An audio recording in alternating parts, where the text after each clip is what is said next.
ഇറാന്റെ വ്യോമ പ്രതിരോധവും മിസൈൽ ലോഞ്ചിംഗ് സെന്ററുകളും തകർക്കാൻ പോർ വിമാനങ്ങൾ ഉപയോഗിച്ചുള്ള ആക്രമണം സുരക്ഷിതമല്ലെന്ന് മനസ്സിലാക്കിയ മൊസാദ് മറ്റ് പദ്ധതികൾ ആസൂത്രണം ചെയ്തു. ഇറാനിലേക്ക് രഹസ്യമായി ആയുധങ്ങളും മറ്റ് അസംസ്കൃത വസ്തുക്കളും കടത്തി. ഡ്രോണുകളുടെ ഭാഗങ്ങളും ഇങ്ങനെ കടത്തിയ മൊസാദ് ഇറാൻ തലസ്ഥാനമായ ടെഹ്റാന് സമീപം ഒരു ഡ്രോൺ ലോഞ്ചിംഗ് കേന്ദ്രം തന്നെ സ്ഥാപിച്ചു.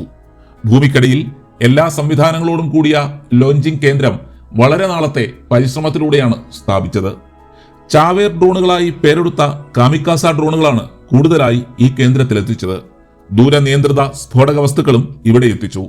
ഈ കേന്ദ്രത്തിൽ ആർക്കും സംശയം തോന്നാത്ത രീതിയിൽ മൊസാദിന്റെ ചാരന്മാരും ഉണ്ടായിരുന്നു.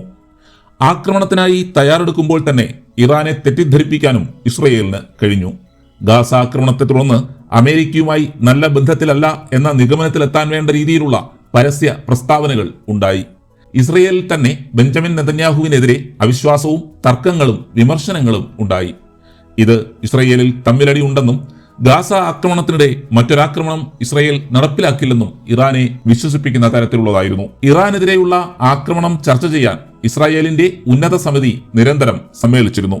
എന്നാൽ ഇത് ഹമാസുമായുള്ള യുദ്ധത്തിന്റെ ഭാഗമായിട്ടാണെന്നായിരുന്നു വിശദീകരണം. ഇസ്രയേലിന്റെ ഏറ്റവും ഉന്നത സ്ഥാനത്തുള്ളവർ മാത്രമായിരുന്നു വിവരങ്ങൾ അറിഞ്ഞിരുന്നത്. അങ്ങനെ ഓപ്പറേഷൻ രഹസ്യമായി സൂക്ഷിക്കാനും അമ്പരപ്പിക്കുന്ന രീതിയിൽ അത് നടപ്പിലാക്കാനും ഇസ്രയേലിന് കഴിഞ്ഞു. ഹമാസ് മേധാവി ഇസ്മായിൽ ഹനിയയെ ഇറാന്റെ മണ്ണിൽ വെച്ച് വധിച്ചതും ഹിസ്ബുള്ള അംഗങ്ങളുടെ പേജറുകൾ പൊട്ടിത്തെറിച്ചതും ഗൗരവത്തോടെ കണ്ട് വേണ്ട മുൻകരുതൽ എടുക്കാൻ ഇറാൻ ശ്രമിച്ചതുമില്ല. അതോടെ ഇസ്രയേലിന് കാര്യങ്ങൾ എളുപ്പമായി. ജൂൺ 13 രാവിലെ ടെഹ്റാന് സമീപമുള്ള രഹസ്യ ഡ്രോൺ ആക്രമണ കേന്ദ്രത്തിൽ നിന്ന് പറന്നുയർന്ന കാമിക്കാസോ ഡ്രോണുകൾ ഇറാന്റെ അസ്ഫജാബാദിലുള്ള മിസൈൽ സംവിധാനങ്ങളെ തകർത്തു.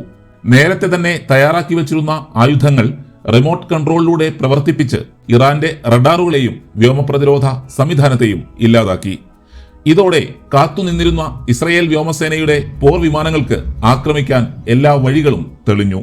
ഇറാന്റെ വ്യോമമേഖല പ്രതിരോധമില്ലാതെ നിസ്സഹായമായി. 200ഓളം യുദ്ധവിമാനങ്ങൾ ഇറാനിൽ സംഹാര താണ്ഡവം തന്നെ നടത്തി.